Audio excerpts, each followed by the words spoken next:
I wanted to introduce Pat Mutry. He's our Site 1 representative over here. Pat took a bold step in supporting Bee Hugger this past spring.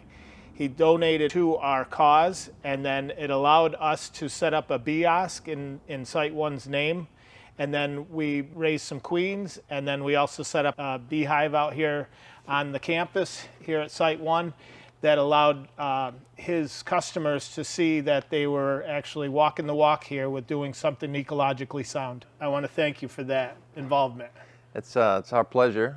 Site 1 is a very large company, and we love to give back to our local heroes, which the Bee Hugger is definitely a local hero. You know, everybody assumes that a business like ours, Landscape Supply, we like to kill things such as, you know, weeds and insects and rodents, but we do have a heart, and we love to give back, and having honeybees is a great way to do it. And like you had said, we put a kiosk, a small one, up on one of our trailers across the street, so everybody who walks by can stand out there and watch the bees when they are working, and they tend to migrate out there, and it's actually very fascinating to watch. So this summer, as part of Site 1 sponsorship, we had a day where we brought in an observation hive. So we raised a queen and some bees out in Gorham, and then we brought that observation hive in here. We had it on your counter over here, and tell us about that. People were mesmerized by that. It was funny. You brought it in at 8 a.m. and every customer that walked in had no clue it was there until we said, "Hey, did you see the bees?" And then they wouldn't leave. They just stood there and watched and watched and watched.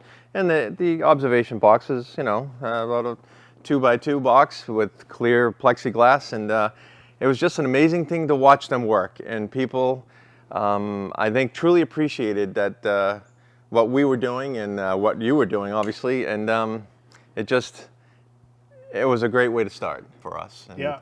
And again, I think it's just making people aware that it's a needed source. Yeah, yeah. I can see where having a live creature with you at your place of work has to bring a different element to your day. It does. It's a calming element. It is just amazing when you see that so many little bees are just doing so much. It's just amazing to watch. There's no other way to put it. We ended up doing some work with the solar wax extractor out in the yard. That was neat. That was neat.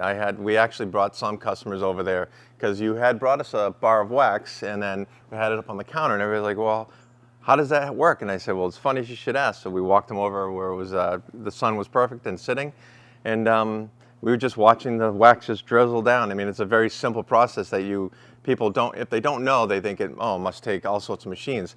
It was a pan, a board, and the sun. Yeah. And that was it. And it was just pretty awesome to watch. In here, we'll pry these apart. We'll lift one of them out of there. Now, we're going to do the same thing. Set the base of it in there. Okay. Here's your knife. So right now, Pat's just getting a feel. Yeah, I'm starting a wedge. Yeah, getting a feel for how to do this. You can run that knife right down the rim of that frame, just like that. Try to leave the wood on the frame. And then you got it. So that's exposing all of that honey that's been stored in those. Lordy. And you don't have to dig it out of there, No. but there's some uncapped stuff right there. If you can kind of dig it just a little bit. Yep. And then you can flip that comb over. Yep, I just want to get that uncapped. You notice how dark that honey is? It's luscious. Likely that's honey from the second half of the season here, where the Look at it, just ooze. Japanese knotweed and purple loosestrife. Now we're going to get kind of like setting that in the basket extractor up here. Okay. Pat, you want to do that? You're Yeah, just going absolutely. to throw it in quick so that it doesn't, okay? Yep. And then that's going to sit in that little tray in there. You want it right in the tray? Yeah. This old AI root extractor, it's a galvanized tank. It's got a wheel on it, and it's got obviously two frames that we've just uncapped. Yep. And so those two frames are sitting in there on opposite sides, and they're going to start to be spun. And so when that spins, it's going to extract one side of that frame. the honey that comes out of that frame is going to whip out to the outside of this tank, and then it will end up puddling up in the bottom of the tank. And then we're going to shut the machine off in a little bit, and then we're going to flip those frames over. So with an old basket extractor like this, we have to do some more manual labor, which is flipping those frames over. And so this little AI root extractor, in my opinion, it's kind of an old jalopy, but it's just fun, I think, to run it, because it's just an incredible piece of machinery. Well, we're going to start to toggle it up here. Get it running. Yep.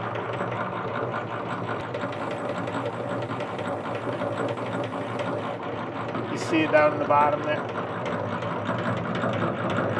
Yep. It's happening.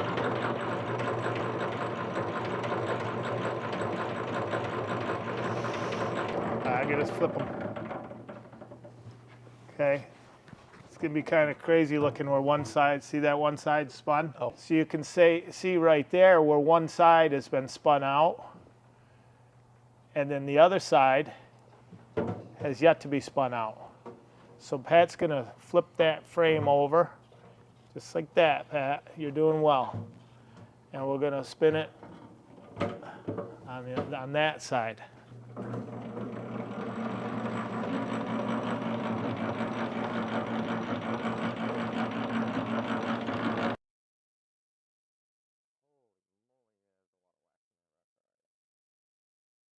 Good. Look how dark that is. Holy moly.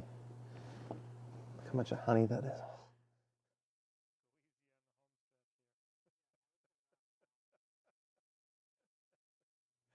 There it is, just like a pro. That's not my first rodeo. No, just kidding. Wow, look at this. I'll give this one to my daughter. She likes it. No, I'm going to give it to the whole family, actually. 5, 4, 3, and 2, and 1. Almost like I've done this before, huh? You're a pro.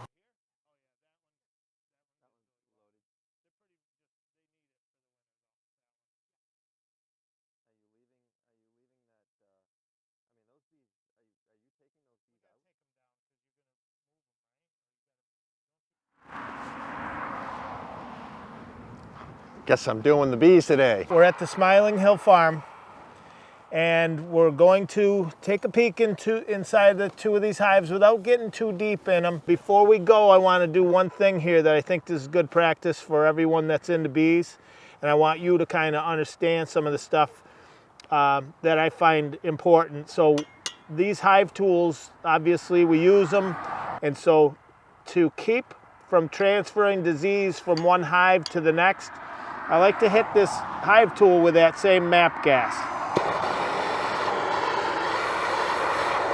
But what I want you to do is on the end of the box, it's the strongest. So I want you to just crack that open. You can hear that, and I'm going to smoke them as we open that box up. You can kind of get in the camera here. So that's a frame of honey that is going to be left in this hive so that they can eat that, so that they can live through the winter. Oh. And so a lot of times people don't realize that we're trying to get these bees so that they can live through the winter. And that honey that's on that frame, you can see it as we dig it open here. Oh, yeah. It's the same deal as what we were just extracting, but we're going to leave it for them. And so these honeybees will make, ideally, they make an excess of honey. We take some from them, and then we leave some for them so that they can overwinter. Okay. Come on. Holy moly. Look at those babies. That's a pretty good They're example of a jammed up They're all frame working. of honey. They're working hard right now. So those young bees are going to be down here in this bottom box, and then they're going to work their way up in here. In the spring, that cluster is going to be in this top box, and they're going to be consuming that honey that allows them to get through our winter here in Maine. All right, we'll put it back together here. You did a nice job putting that last frame in there. And you can see how when you go put them in or take them out, there's some hazards around that, especially when it cools off like this. Excellent, Pat. So I want to ask you about your thoughts here about what we just went through. Almost speechless. It's an experience I've never had before. I've never been that up close with live bees like that. This was awesome. This was exhilarating because you just don't know. Yeah. You don't know if they're going to get you or they're not. And even though I'm wearing this, pretty neat when you don't know. You're thinking that it's this elaborate thing to do, you know, like extracting wax or extracting honey. You think that it's big machinery and all sorts of just to get all the, you know, the last drop. And then when you see how simple it is, pretty awesome. I recommend everybody try this. Well, I think our partnership is lifelong, my friend. All right. I appreciate that. Okay. Yeah. Thank you.